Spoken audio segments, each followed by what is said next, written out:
Está no ar o Lições da Bíblia, o nosso encontro semanal de estudo profundo da Palavra de Deus. E hoje vamos falar sobre o fato de Deus amar a justiça e detestar a injustiça. É sobre isso e muito mais o Lições da Bíblia que está começando agora.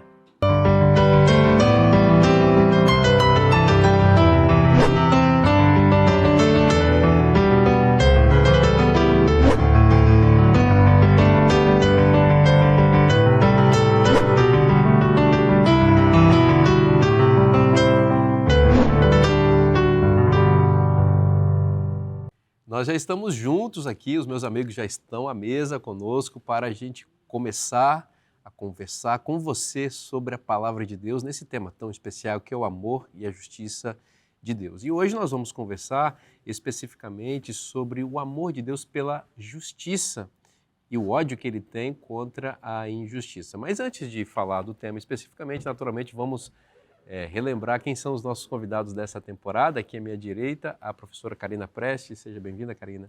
Obrigada, uma alegria estar aqui. E o seu esposo, à minha esquerda, o pastor Flávio Prestes. Bem-vindo, Flávio. Obrigado, uma alegria também. Bom ter você com a gente.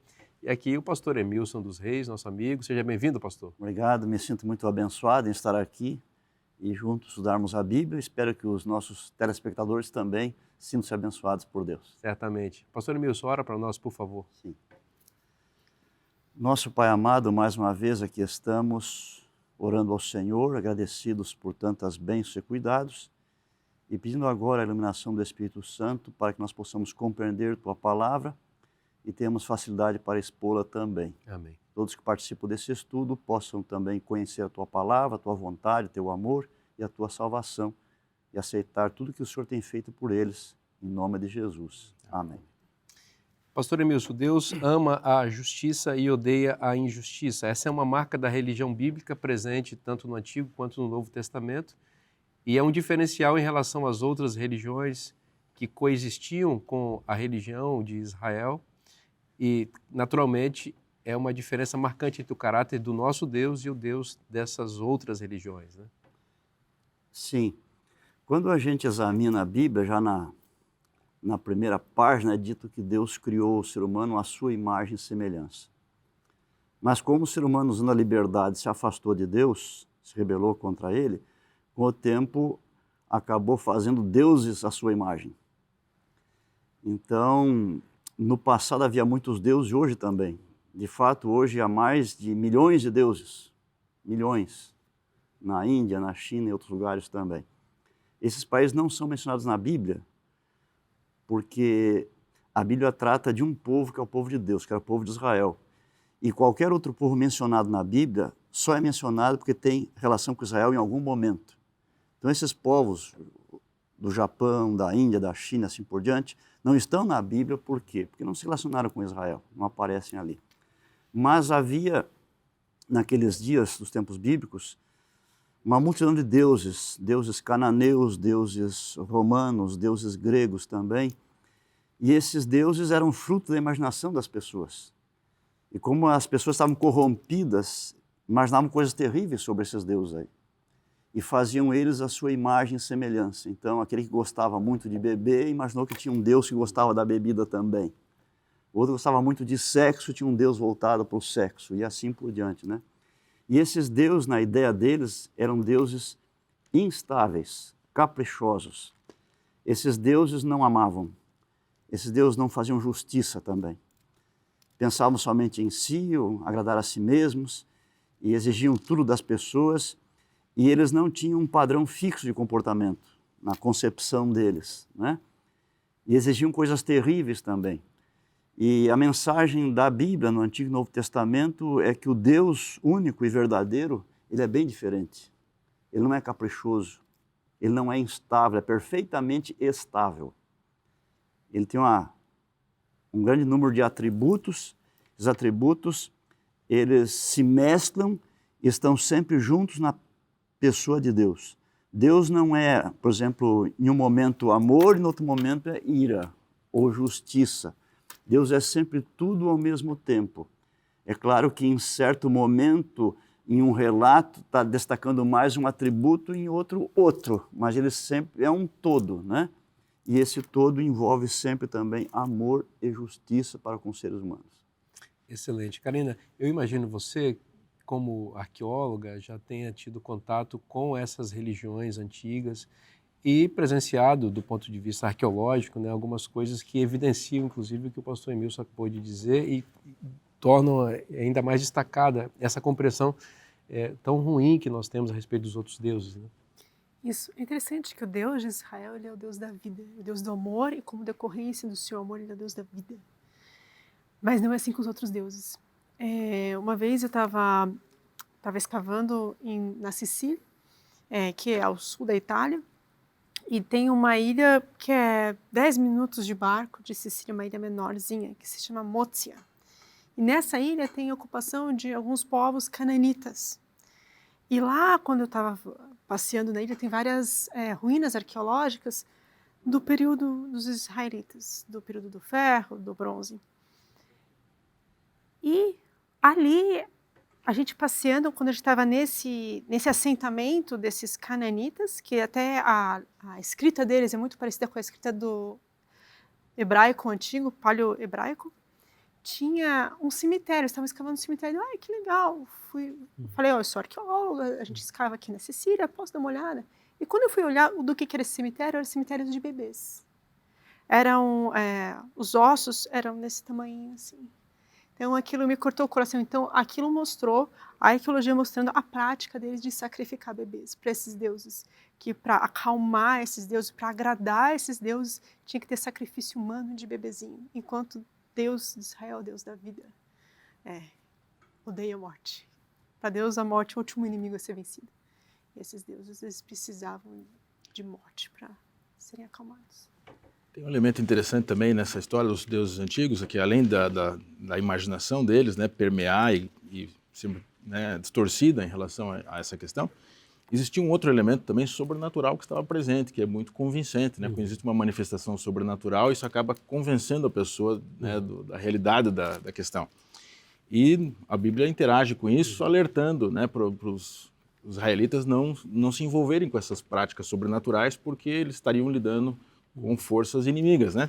Então tem um trecho que a lição até menciona aqui, que é de Deuteronômio 32, eu vou mencionar rapidamente aqui, que ilustra esse problema, né? Aqui está falando de israelitas que conheceram a Deus, mas que por alguma razão, talvez por um contato sobrenatural, estavam abandonando o Deus de Israel e estavam consultando esses deuses estranhos, né? Então eu vou ler aqui, a partir de Deuteronômio 32, a metade do verso 15 em diante, diz assim: e deixou, né, vocês deixaram o Deus que o fez, desprezando a rocha da sua salvação. Com deuses estranhos o provocaram a zelos, com abominações o irritaram. Verso 17, sacrifícios ofereceram aos demônios, não a Deus. E assim continua, né? Então aqui tem várias coisas interessantes nessa passagem, mas falando desses deuses antigos, né? A diferença, o contraste com o Deus de Israel, que é chamado de rocha. Aquilo que o pastor Emilson falou, ele é estável. Nós sabemos o que esperar dele, como interagir com ele. Ele não é um Deus caprichoso como esses demais deuses. Mas aqui também revela a natureza sobrenatural por trás desses deuses, que por vezes nós estamos lidando com a presença de demônios, a Bíblia diz. Então, os israelitas eram alertados a não se envolver com isso devido ao problema do engano, né, trazido por essas forças sobrenaturais. Muito bom, Flávio, que você trouxe, porque evidencia o que está por trás dessa adoração, da idolatria na realidade, né?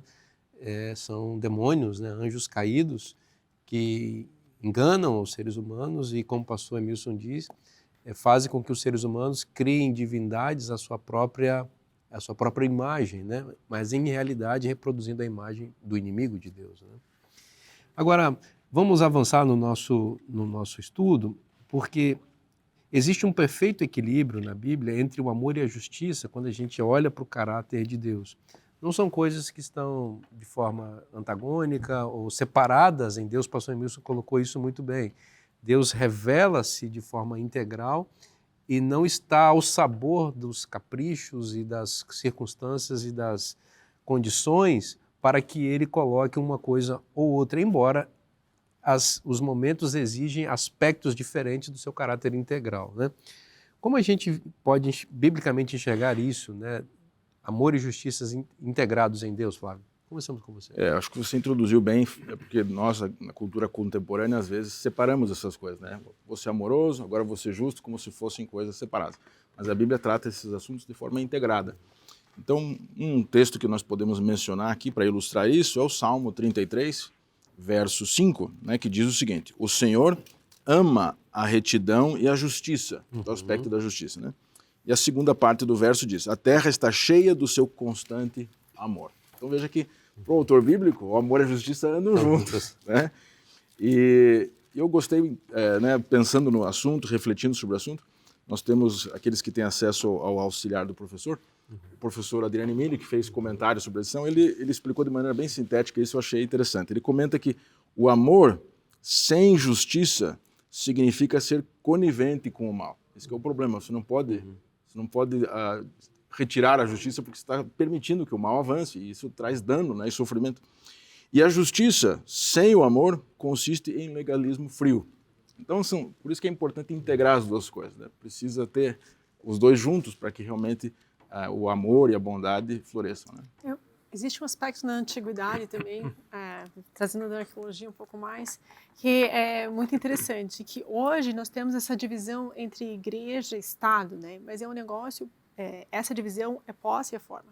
Na época aqui deles, a religião e o Estado era integrado.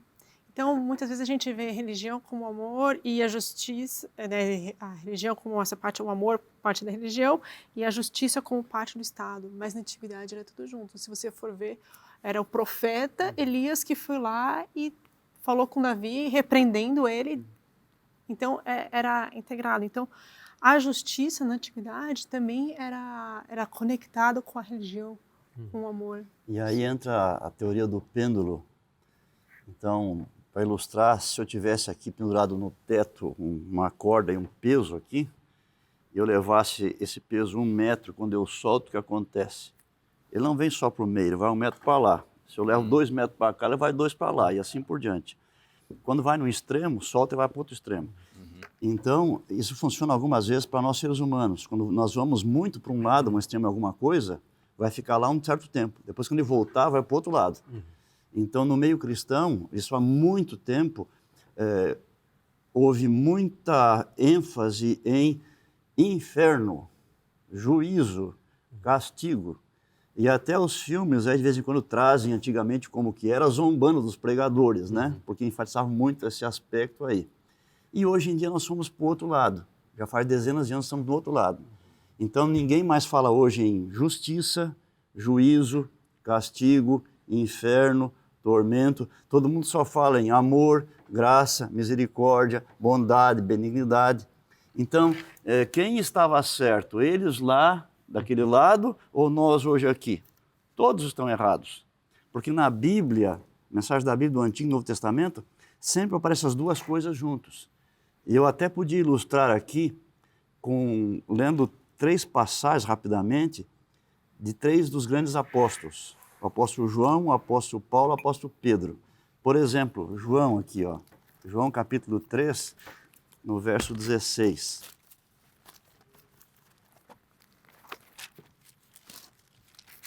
Esse texto todo mundo sabe de cor, mas queria só destacar aqui. João 3,16 fala do amor de Deus. Deus amou o mundo de tal maneira que deu seu Filho unigênito. Todo mundo conhece o texto. Mas olhe no mesmo capítulo, o último verso, 36. Por isso, quem crê no Filho tem a vida eterna. O que todavia se mantém rebelde contra o Filho não verá a vida, mas sobre ele permanece a ira de Deus. Então, no mesmo capítulo que exalta o amor, está falando de um aspecto da justiça que é a ira divina. Agora, por exemplo, Paulo, em Romanos capítulo 2, versos 4 e 5,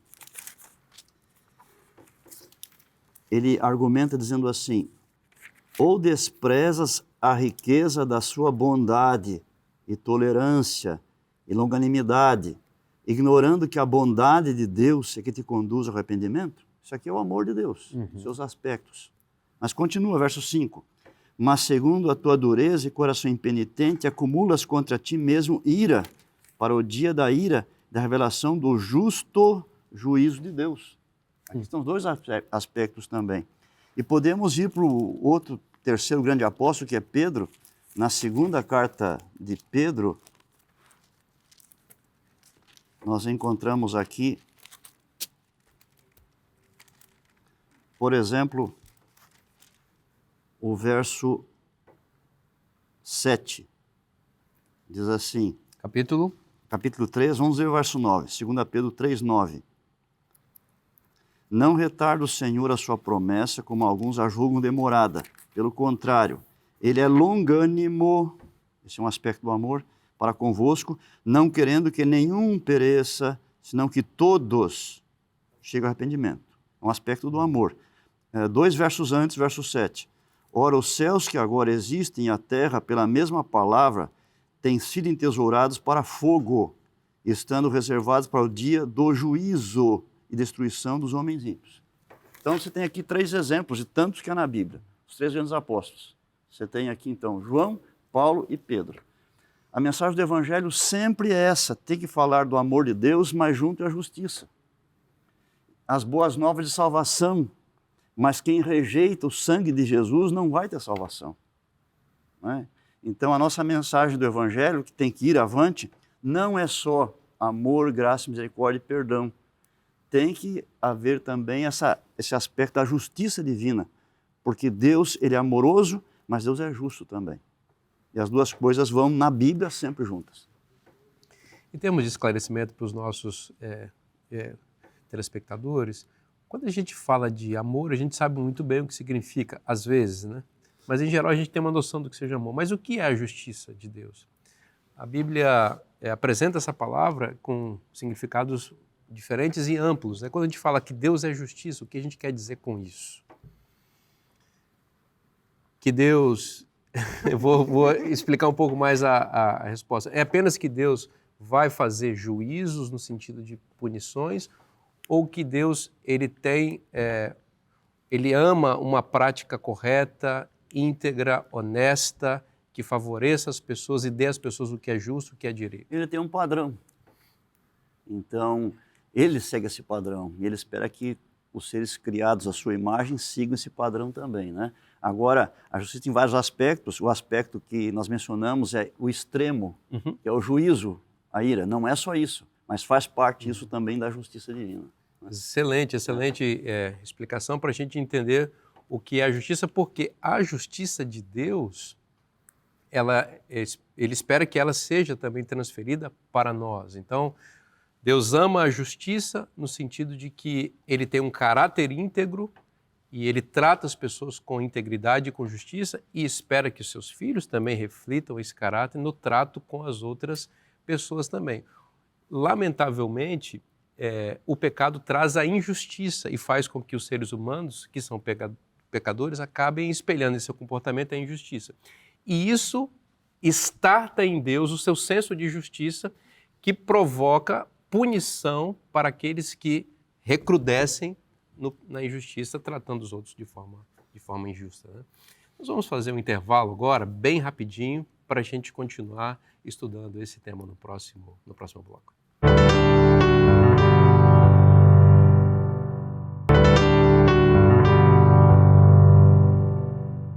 Já estamos de volta agora para o segundo bloco do programa Lições da Bíblia, para continuar estudando a Palavra de Deus com você. Eu queria fazer um oferecimento especial em nome de Anjos da Esperança para você que quer continuar estudando a verdade, a Palavra de Deus, e você que quer colocar a verdade na mira. Então, olha que edição especial da revista Esperança, que é a edição Na Mira da Verdade, escrita pelo professor Leandro Quadros. Aqui nós vamos encontrar uma sistematização das melhores respostas que o professor Leandro Quadros oferece em seu programa. E você sabe que o programa Na Mira da Verdade não tem medo de encarar a verdade e revelar os aspectos da verdade e também confrontar a mentira. Então aqui, por exemplo, temas como, olha só isso aqui, o dom de línguas vem de Deus? O que é o dom de línguas na Bíblia? Você que tem dúvidas sobre isso, quer conhecer um pouco mais, a Bíblia tem o que dizer sobre esse assunto? A Bíblia ensina, e vamos colocar isso na mira da verdade, o dom de línguas. Outra coisa, É possível falar com os mortos? Para onde vão os mortos? Para o céu, para o inferno, para o purgatório? Existe reencarnação? A Bíblia tem alguma coisa a dizer sobre esse assunto? Essa revista vai enfrentar esses temas com bastante precisão. Existe arrebatamento secreto? Quando Jesus voltar, como que vai ser? A igreja vai sumir, vai desaparecer? Ou então a volta de Cristo vai ser visível, literal, e todo olho verá? Essas e outras perguntas são respondidas de maneira muito objetiva nesta revista especial Na Mira da Verdade. Pastor Vinícius, eu preciso dessa revista, preciso presentear pessoas com isso, preciso estudar, me aprofundar nesse assunto. Como faço para ter essa revista? É muito simples, é só você mandar um WhatsApp para o número que está aparecendo agora na sua tela, operadora 12 92844 4449, e receber essa revista sem custo nenhum. Você preenche um rápido cadastro e a gente manda para sua casa para abençoar a sua vida e a sua família. Se você desejar fazer todo esse procedimento apenas pelo WhatsApp, enquanto você estiver mandando a mensagem, diga: eu quero ser atendida pelo WhatsApp, e nós vamos enviar para você sem custo nenhum esse material para abençoar você, ok? Posso dar uma sugestão de amigo? Faz isso agora, não deixa para amanhã o que você pode fazer agora, porque isso aqui é bênção sem medida para a sua vida e para a sua família. Bom, vamos continuar conversando sobre o tema do amor de Deus pela justiça. No bloco anterior nós vimos como Deus é justo e, em comparação com os outros deuses, nós percebemos que estes são injustos e práticas horríveis aparecem a partir dessas religiões que são contrárias à religião bíblica. Pastor Emilson, um aspecto importante do caráter de Deus que se associa diretamente com a sua justiça é que ele é fiel, a sua fidelidade. Sim. Vou começar com uma história. Eu tenho um neto adolescente e quando ele tinha 2 anos de idade, a minha nora ensinava a liçãozinha da escola sabatina para ele e tinha um versinho áureo. E ele estava aprendendo a falar. E o verso áureo, para crianças do rol do berço, como chamamos, são 3 palavrinhas. E coincidiu que a primeira liçãozinha que ele estudou e decorou o versinho era Deus é amor. Mas deu uma trabalheira para ele falar 3 palavrinhas, Deus é amor. Mas ele conseguiu dizer Deus é amor. E aí meu filho e minha nora, pela internet, mostraram para nós, os avós. Nós vibramos, ele viu o vovô Emilson, o vovô Irani vibrando. E aí mostraram para os outros avós lá em Ji-Paraná. E a vovó Zélia e o vovô Gerson vibraram, gostaram, parabenizaram. E as tias de Rondônia também. E na escolinha a professora parabenizava e todo mundo ficava feliz porque Deus é amor, ele aprendeu que Deus é amor. Acontece que a nossa lição aqui é uma lição por semana, e um versinho por semana. Mas no rol do berço, criancinhas com 2 anos, é um mês inteiro. Então na segunda semana de novo era Deus é amor. Na terceira Deus é amor, na quarta Deus é amor. E sempre que ele dizia que Deus é amor, todo mundo ficava feliz e parabenizava ele. Então dizer que Deus é amor é uma coisa muito boa para ele, na cabecinha dele. Mas mudou o mês e mudou a lição. E a minha nora disse: olha, Telzinho, agora é um novo versinho, nós vamos aprender um novo versinho. E disse as outras 3 palavrinhas. E explicou e disse: repete para a mãe qual que é o novo versinho. Ele disse: Deus é amor. Não, esse era da semana passada, agora é outro. Agora é assim. Repete, Deus é amor. E por vários dias ficou Deus é amor. Deu uma mão de obra muito grande para aprender que tinha mais coisa além de Deus é amor. Ele travou em Deus é amor. Eu fiquei pensando quantos de nós cristãos estamos travados em Deus é amor. Deus sempre é amor, nunca deixa de ser amor. Mas na Bíblia tem muito mais revelação sobre isso, é muito mais do que isso. Então a lição traz esses aspectos para nós também. Por exemplo, João escreveu que Deus é amor. Pedro escreveu que Deus é santo. Paulo escreveu que Deus é fiel. E Moisés, no texto de hoje aqui, diz que Deus é fidelidade. O que significa isso? Que tudo que Deus disse, Ele vai fazer. Cada promessa, cada profecia e até cada ameaça. Quando Deus fala, é tudo verdade, tudo vai acontecer. Porque Deus é fiel, podemos confiar plenamente nele. Então Ele é fiel e justo, e a lição destaca esse aspecto de Deus. Ele continua a ser amor, mas Ele é justo e fiel também. Muito bom isso. Essa amplitude do caráter de Deus, e está tudo dentro do amor dele, né? Como a gente já tem mencionado. Agora, Flávio, Uma coisa que incomoda muitas pessoas, especialmente a mentalidade pós-moderna, ou seja, as pessoas que vivem nossos dias e que têm uma mente não religiosa, é como conciliar a existência de tanto mal e a existência de um Deus tão bom e amoroso, né? Esse é um problema perene, né? Em várias gerações, na nossa também. O interessante é que esse é um problema que é levantado frequentemente, né, no pós-modernismo, mas esse não é um problema para a Bíblia, porque a Bíblia aparece o mal aqui e Deus convive com o mal e lida com o mal, né? Então, eu encorajo aqueles que nos ouvem, né, a examinarem as Escrituras, que as Escrituras têm a descrição do mal lá e como que Deus lida com isso. Então, não é uma coisa intransponível, né? Então, um convite ao estudo da Bíblia. A primeira resposta que eu diria seria essa, né? Mas, enfim, uma outra coisa que compõe essa equação que nós estamos discutindo aqui é a questão justamente do caráter divino, né? E o fato de Deus... algumas expressões na Bíblia que falam que Deus não muda, por exemplo, né? Então, eu tenho aqui duas passagens selecionadas para nós acompanharmos. A primeira delas eu vou ler no Novo Testamento, é o texto da carta de Tiago, capítulo 1, verso 17, né, que diz o seguinte: toda boa dádiva e todo bom perfeito é lá do alto, descendo do Pai das luzes. Então, Deus como a fonte da bondade e das bênçãos para nós. Em quem, daí tem a qualificação de Deus, né? Em quem não há mudança, nem sombra de variação. Então, em outras palavras, Deus não muda, né? E a ideia aqui seria que ele é confiável, né? Ele é estável, existe uma previsibilidade na maneira como ele lida conosco, né? E um outro texto que pode nos ajudar aqui, depois nós conversamos mais sobre isso, seria o texto de Malaquias, agora indo para o Antigo Testamento. Malaquias 3:6 também tem essa declaração: eu, o Senhor, não mudo, né? Então, observando essas duas declarações aqui do Antigo e do Novo Testamento, né, o que seria essa não mudança de Deus, essa imutabilidade de Deus, né? E se nós formos avaliar aí os textos no seu contexto, a gente percebe que, diferente das concepções antigas de Deus fora da Bíblia, o Deus da Bíblia ele tem uma imutabilidade moral, né? A maneira como o que ele fala que é certo e errado não é aleatório, não é uma coisa assim louca, imprevisível, né? Mas na verdade trata-se de algo que você pode, ele revela para você o que ele pensa, quais são os padrões dele, como o pastor Emilson falou. Então ele é previsível nesse sentido, você sabe como lidar com Deus nessas questões, né? O que muda, né, no trato de Deus é a maneira como ele trata conosco, porque nós respondemos de maneira diferente a Deus em cada situação. Então o texto seguinte aqui de Malaquias 3:7, né, na continuação, no 6 fala, eu, Senhor, não mudo, mas daí veja o 7 que interessante. Desde os dias dos vossos pais vos desviastes dos meus estatutos e não os guardastes. Daí vem o chamado, tornai-vos para mim, e eu tornarei para vós, diz o Senhor dos Exércitos. Então, Deus muda a maneira como ele lida conosco. Apesar dele ser imutável moralmente, ele lida com a gente de maneira diferente, por causa que nós mudamos de resposta a ele também. Então, eu acho que esse é um aspecto interessante para pensarmos no trato de Deus conosco. Excelente.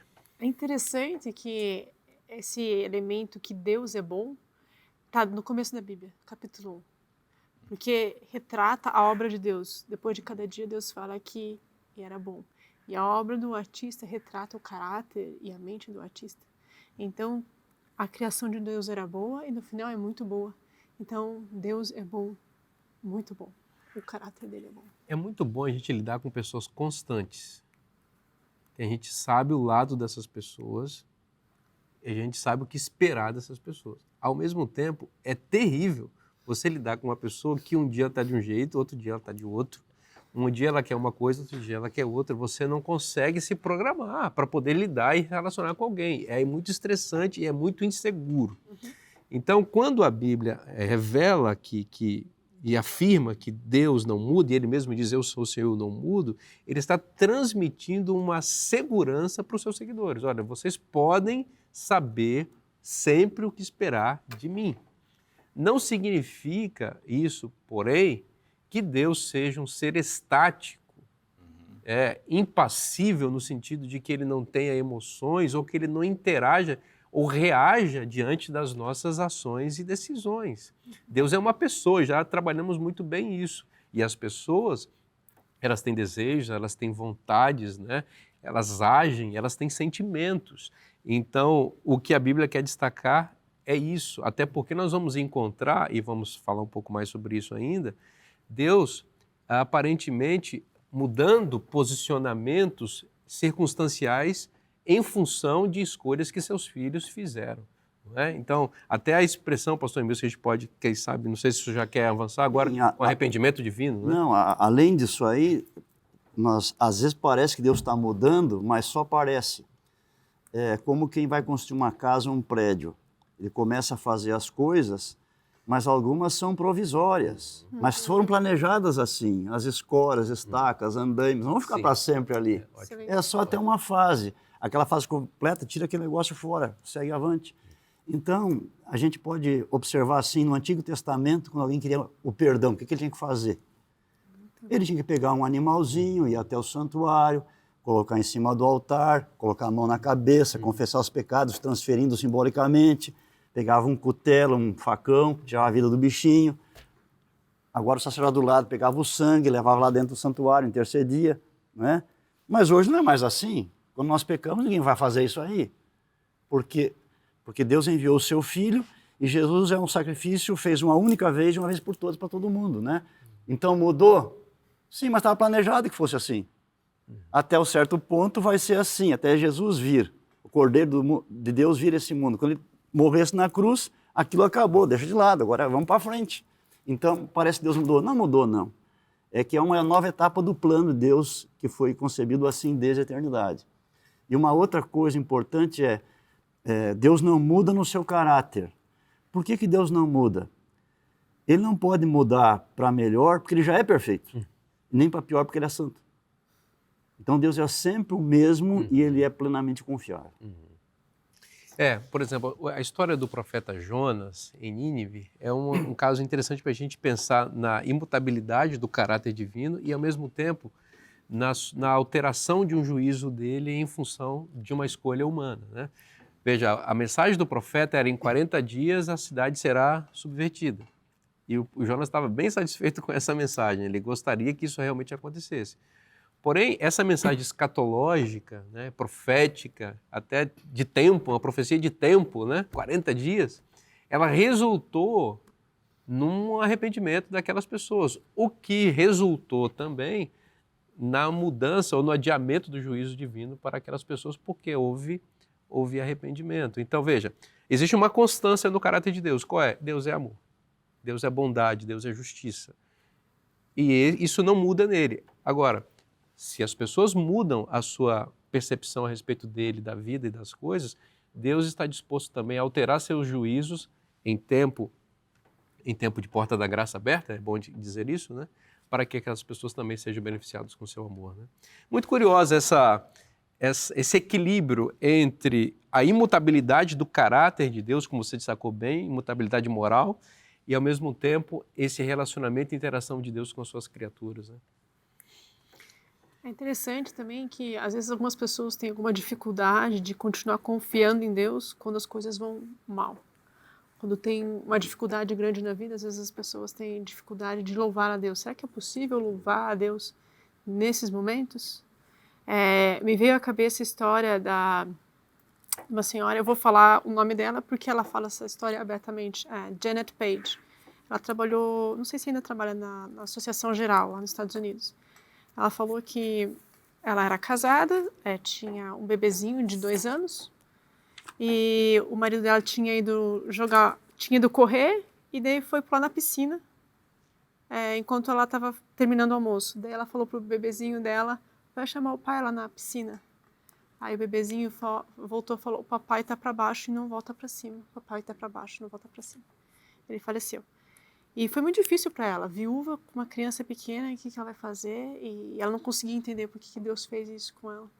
Mas ela falou: Senhor, eu não sei porquê, mas eu vou te louvar nesse momento. E daí ela destacou um negócio muito importante, muito interessante, que me marcou muito, que me ajuda até hoje, que o mandamento mais repetido na Bíblia é louvar a Deus. Nós temos que louvar a Deus. Louve a Deus, louve a Deus, louve a Deus, louve a Deus.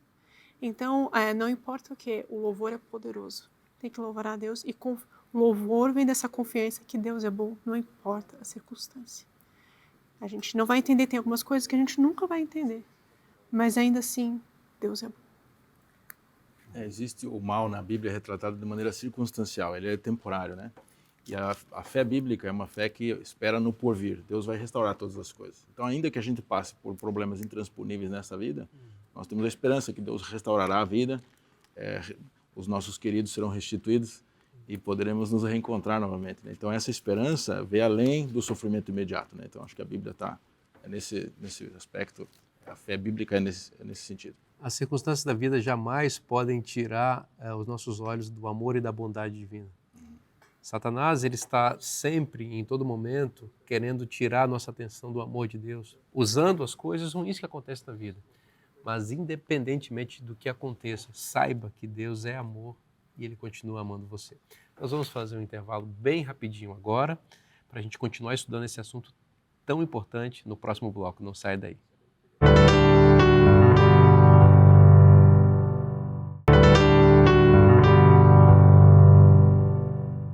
Estamos de volta agora para o último bloco do programa Lições da Bíblia de hoje, continuando estudando sobre esse tema tão importante que é o amor e a justiça de Deus.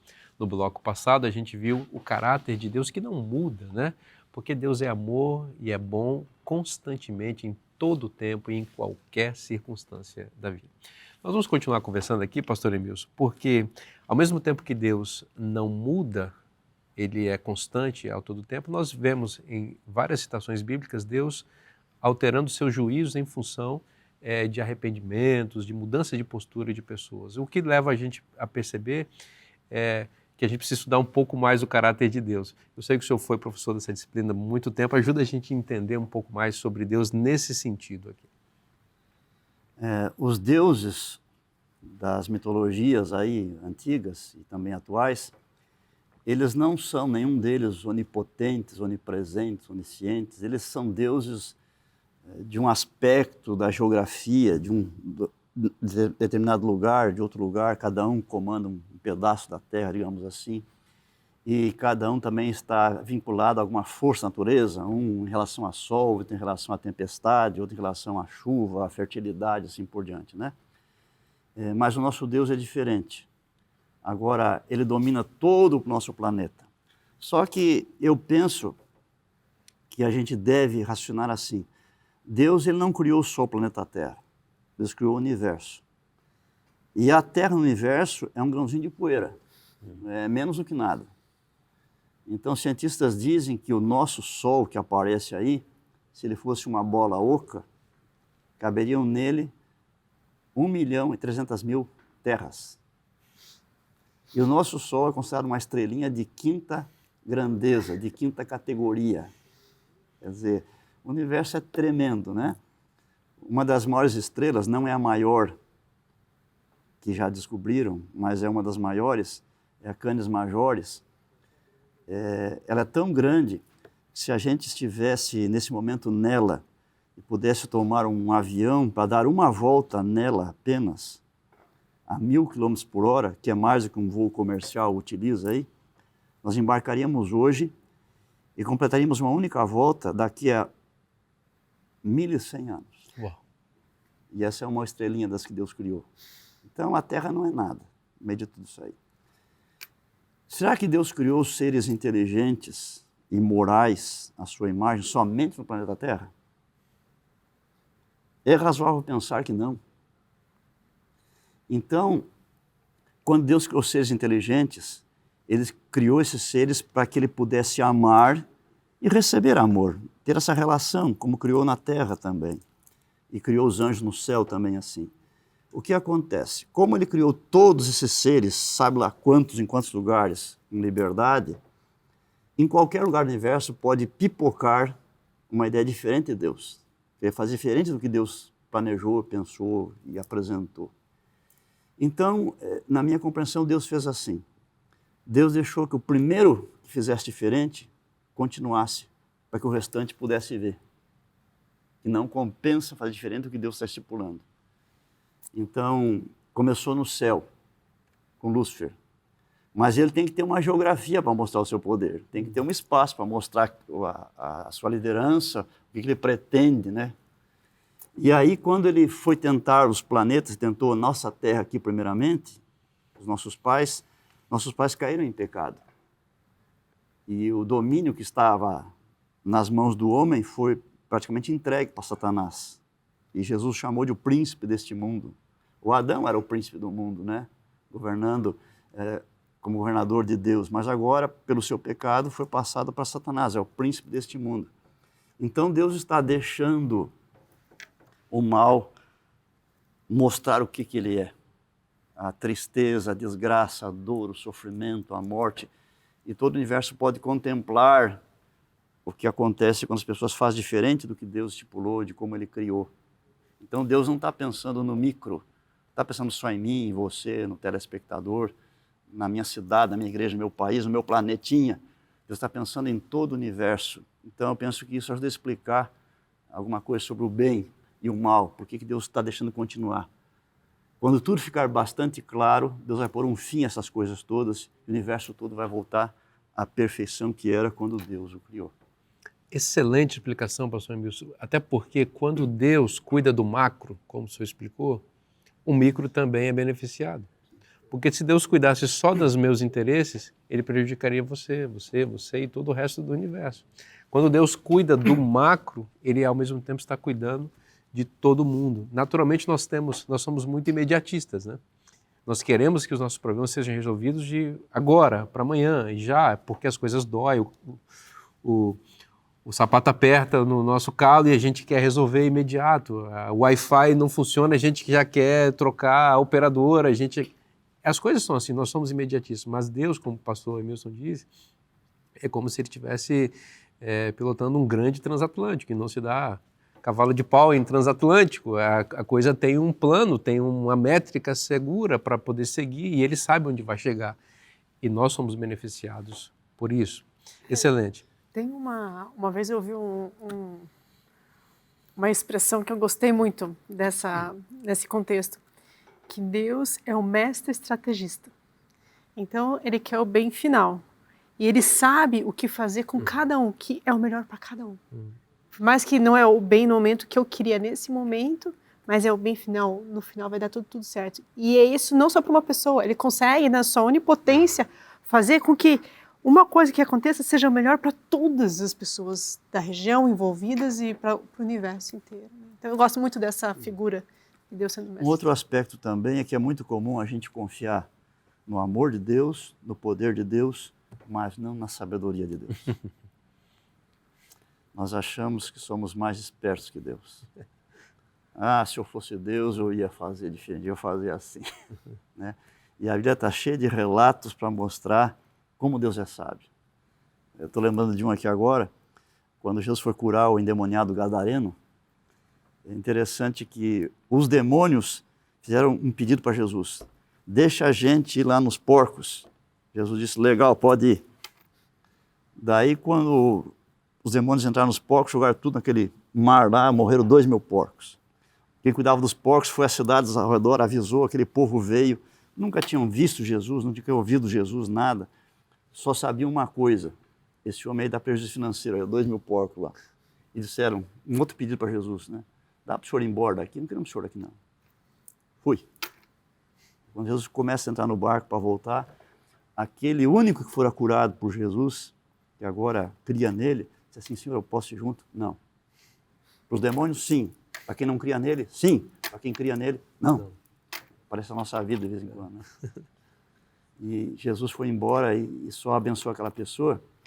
A gente pode pensar, mas Jesus deu uma bola fora aí. Por que ele foi permitir os porcos entrarem lá? Isso que a gente pensa na nossa pequena compreensão, né?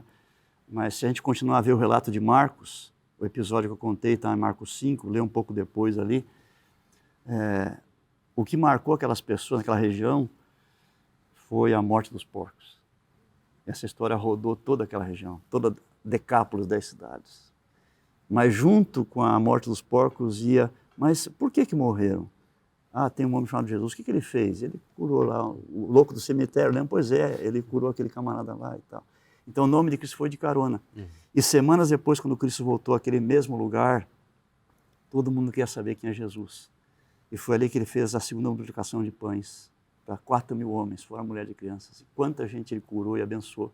Porque ele tinha primeiro dito, pode entrar nos porcos. O diabo tentou impedi-lo, né? Mas ele tinha uma sabedoria muito superior e sabia o que aquilo ia resultar. E assim é com toda a ação de Deus. Nós não entendemos, às vezes, por que ele está permitindo, fazendo e tal, mas nós somos convidados a confiar, não é só no amor de Deus, não só no poder de Deus, mas na sabedoria de Deus. Deixa Deus ser Deus, fazer, só aceita, segue, vai dar certo. Excelente. Você tinha também umas coisas interessantes aí. Bom, daí podemos seguir aqui no, claro. no próximo pedaço, né? Só introduzindo o tema aqui, lembrei do ponto que você estava me perguntando aqui, então eu vou voltar. É o seguinte, o pastor Emilson colocou muito bem essa questão da nosso mundo aqui ser pequenininho diante de um universo enorme, e Deus está resolvendo situações do nosso mundo, mas também do universo, né? Então é uma coisa mais ampla. Eu só queria acrescentar a questão do tempo também. Nós temos uma visão muito limitada do tempo. Nós estamos pensando no nosso momento, na nossa vida, né? O que estamos sofrendo, etc. Ficamos concentrados nisso. Mas o período de tempo que Deus está lhe dando é a eternidade. Ele tem um espectro enorme, incalculável, né? E quando a gente olha na Bíblia o problema do pecado e do sofrimento, em termos de tempo, é um percentual minúsculo, né? Que não dá nem para computar na eternidade. É um negócio bem pequeno, é um negocinho de nada, é um cisco no planejamento de Deus. Então, temos que confiar na sabedoria divina. Para nós é muito, né? Para nós é muito, a gente sofre com isso, mas assim, confiando, né, no que a Bíblia diz, né, na linha do tempo de Deus. Flávio, eu acho que é por isso que é muito importante a gente ter uma compreensão macro do plano divino que está revelado para nós por meio das profecias. Então, quando a gente olha as profecias e percebe que Deus está conduzindo a história, mesmo que respeite as decisões humanas, né, as escolhas que nós fazemos, mas ele tem um plano macro para a história, e quando a gente confia nessa condução, o que a gente faz?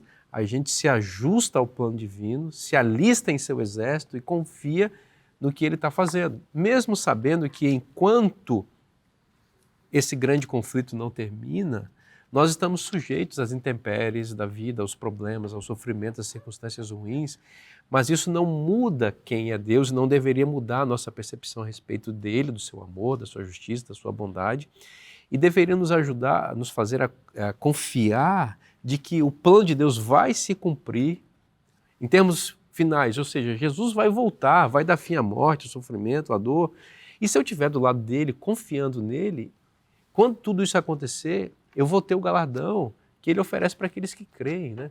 O problema é que a gente, às vezes, mesmo na religião cristã, a gente fica olhando só para o nosso umbigo.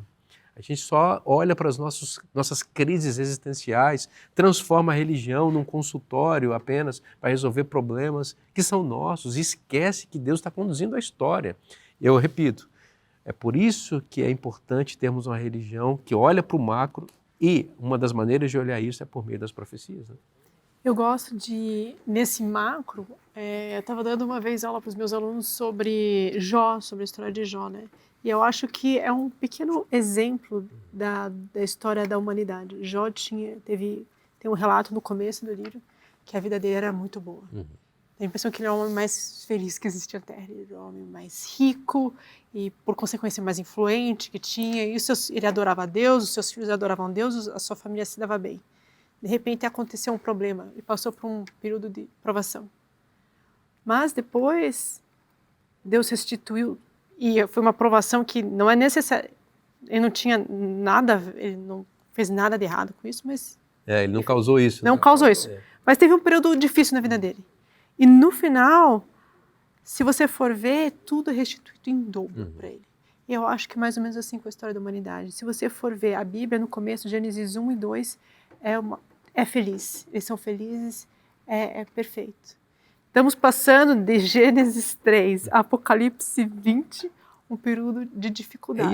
É isso. E só que depois ali em Apocalipse 21 e 22, 20, 21 e 22, é tudo restaurado. E Ellen White, ela fala que quando Adão olhar para o jardim do Éden, ele vai dizer, está melhor do que era antes. essas uvas estão maiores, são mais doces, as flores estão mais bonitas. Ou seja, a felicidade vai ser maior ainda do que era antes. A experiência de Jó é uma miniatura da história da humanidade, né? É isso que a professora Karina destacou, né? A lição apresenta aqui o aspecto do arrependimento de Deus. E na Bíblia nós temos dois grupos de textos que aparentemente estão se chocando.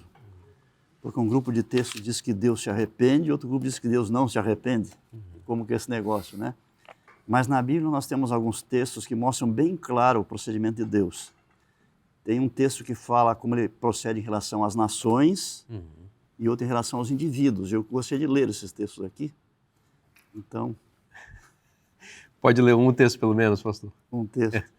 Em relação aqui às nações, então, Jeremias 18, no verso 7 em diante. No momento em que eu falar acerca de uma nação ou de um reino para o arrancar, derribar e destruir, se a tal nação se converter da maldade contra a qual eu falei, também eu me arrependerei do mal que pensava fazer-lhe.